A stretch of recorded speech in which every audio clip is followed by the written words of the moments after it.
بسم اللہ الرحمن الرحیم. بروکفیلڈ کالج سے احمد خرم آپ سے مخاطب ہوں کمپیوٹر سائنس فرسٹ ایئر کے لیکچر کے ساتھ. اور جیسا کہ آپ کو معلوم ہے کہ کمپیوٹر آرکیٹیکچر پہ ہماری بحث جاری ہے. اور کل ہم نے ایک اہم کمپوننٹ کمپیوٹر آرکیٹیکچر کا ڈسکس کیا تھا، بس انٹر کنیکشن. اور آج ہم ایک اور اہم کمپوننٹ جو ہے اس کو ڈسکس کرنے جا رہے ہیں، that is I O unit. ویسے تو ڈائیگرام کے پوائنٹ آف ویو سے کل میں نے بہت بحث کی تھی آئی او یونٹ پہ، اور آپ کو بتایا تھا کہ آئی او یونٹ کیا کام کرتا ہے، تو آپ کے ذہن میں وہ میری باتیں ضرور ہوں گی. لیکن پھر بھی ہم تفصیل سے اپنے ٹاپک کو دیکھتے ہیں. دیکھیں، ان پٹ آؤٹ پٹ ڈیوائسز جو ہوتی ہیں یہ سی پی یو کی نسبت کہیں زیادہ سلوور پیس پہ کام کرتی ہیں. یعنی ان کی سپیڈ کبھی بھی اتنی نہیں ہوتی جتنی سی پی یو کی سپیڈ ہوتی ہے. اب سی پی یو جو ہے وہ ایک کمانڈ ایشو کرنے کے بعد اگر ویٹ کرنے لگ جائے کہ جب تک اس کو ان پٹ یا آؤٹ پٹ ڈیوائس جو وہ ریسیو کرتی ہے تب تک وہ اپنا کام چھوڑ دے، تو کمپیوٹرز تو بہت سلوور ہو جائیں گے. میں آپ کو ایک ایگزامپل دیتا ہوں کہ سی پی یو جب پرنٹنگ کمانڈ دے دیتا ہے، اب پرنٹر نے تو اس کو ایک ایک پیج کر کے پرنٹ کرنا ہے، اور اس میں ظاہر ہے وہ ٹائم سرو کرے گا پرنٹر. لیکن اتنی دیر اگر سی پی یو انتظار کرتا رہے اور باقی سارے کام چھوڑ دے تو آپ امیجن کر سکتے ہیں کہ پھر کمپیوٹر کی سپیڈ کا کیا بنے گا.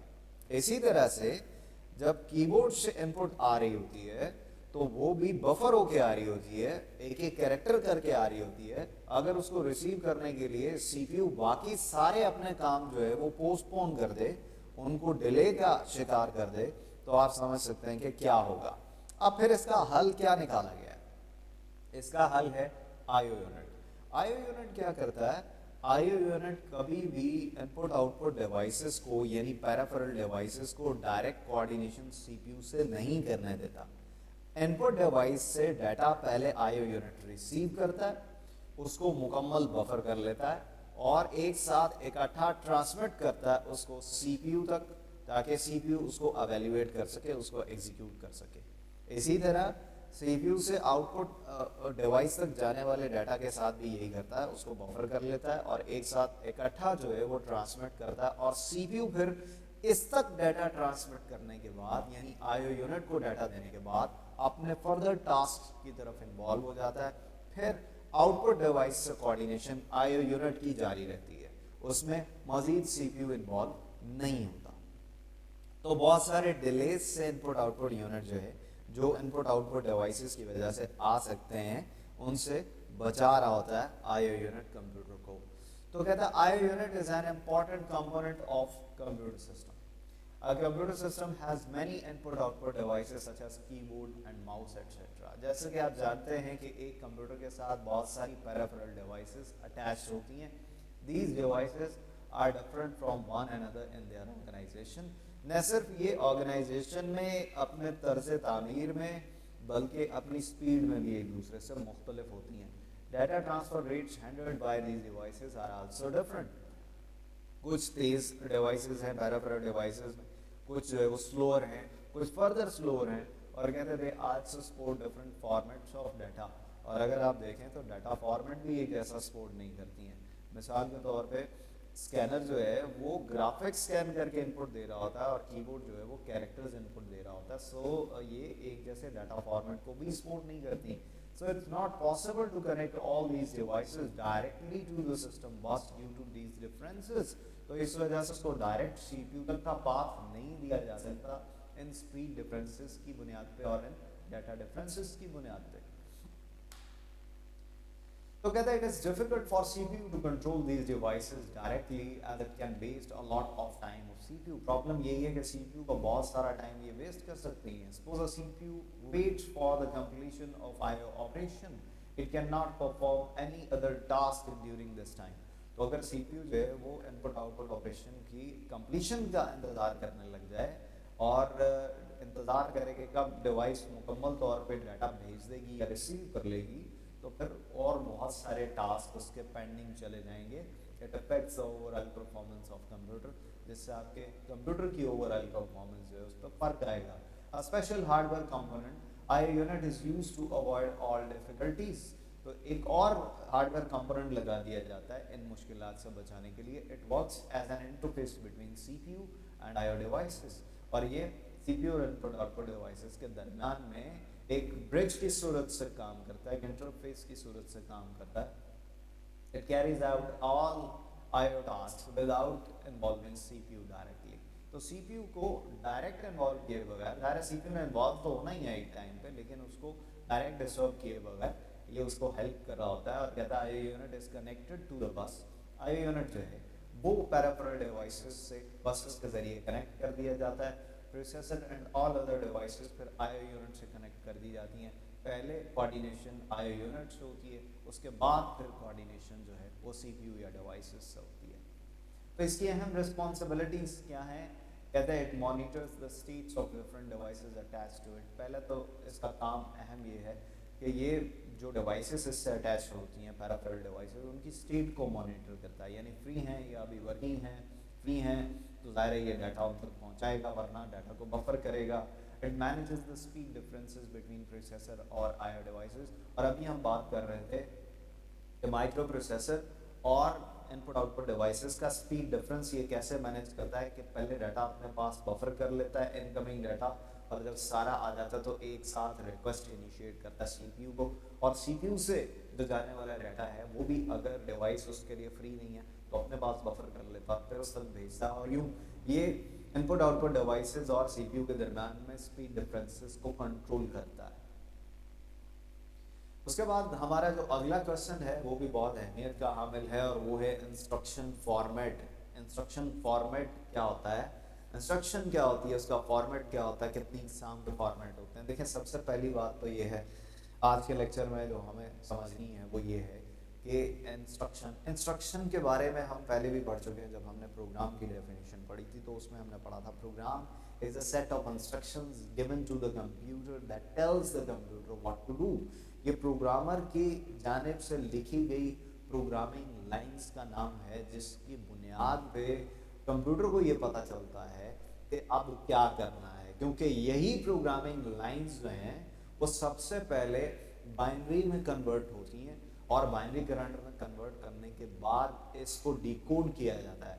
यानी इसके मुख्तलिफ पार्ट्स से ये पता चलता है कि एक्चुअली क्या ऑपरेशन जो है वो CPU के अरिथमेटिक एंड लॉजिक यूनिट ने परफॉर्म करना है.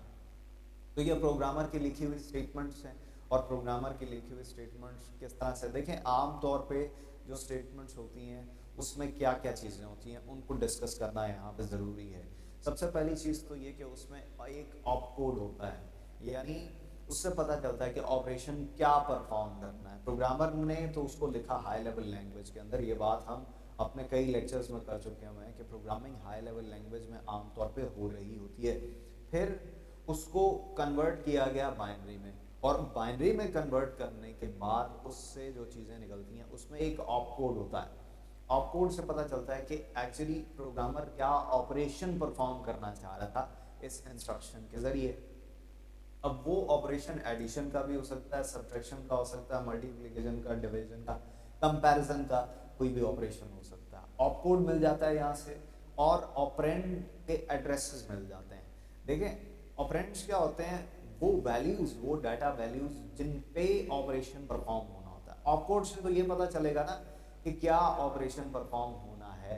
तो जो एड्रेस ऑफ ऑपरेंड है उससे ये पता चलेगा कि वो वैल्यू मेमोरी में कहाँ पड़ी हुई है जिस पे ये ऑपरेशन परफॉर्म होना है. ऑपरेंड वो वैल्यू है जिस पे ऑपरेशन परफॉर्म होना है. क्या ऑपरेशन परफॉर्म होना है वो ऑप कोड से पता चलेगा.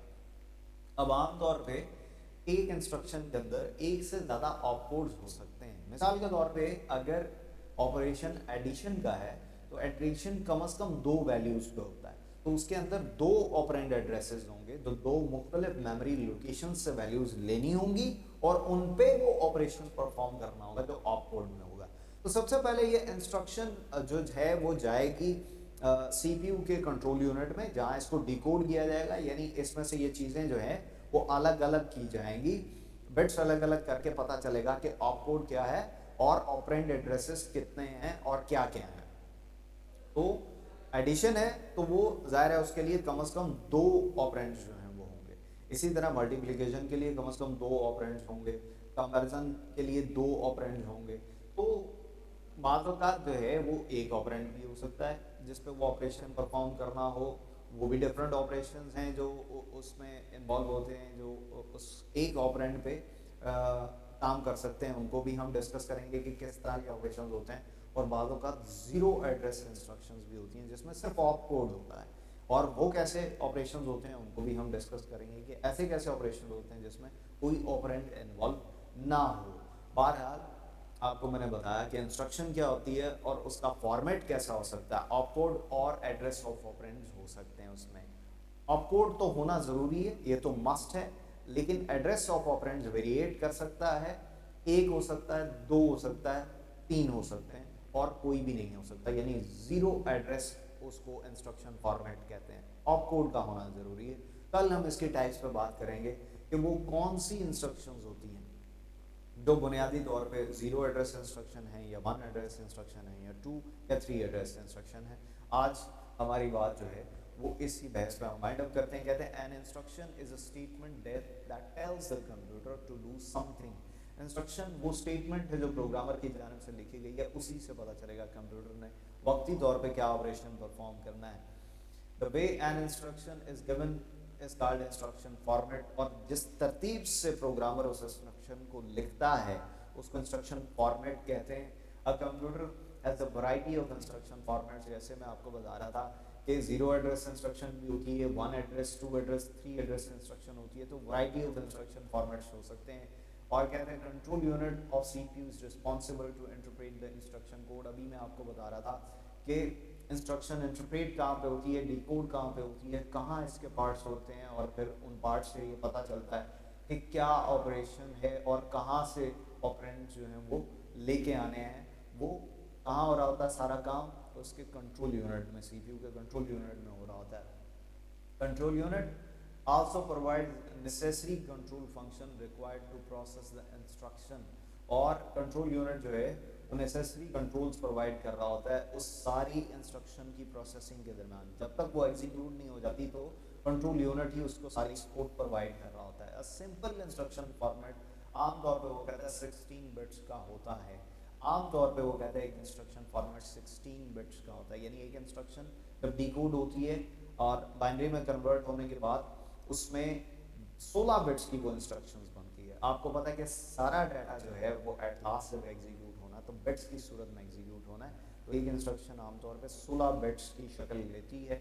और उसमें दो अहम पार्ट्स होते हैं, मैंने आपको बताया, एक ऑपकोड, उसको हम पूरा पढ़ें तो ऑपरेंड कोड भी कह सकते हैं, और एड्रेस ऑफ ऑपरेंड्स वो एक हो सकता है, दो हो सकता है, तीन हो सकता है, और ज़ीरो भी हो सकता है। कल हम इसके टाइप्स पे मुकम्मल बहस करेंगे, लेकिन आज तक की मेरी बात आपको याद रहनी चाहिए। कल की बात समझने के लिए अपना ख्याल रखिएगा। अल्लाह हाफ़िज़।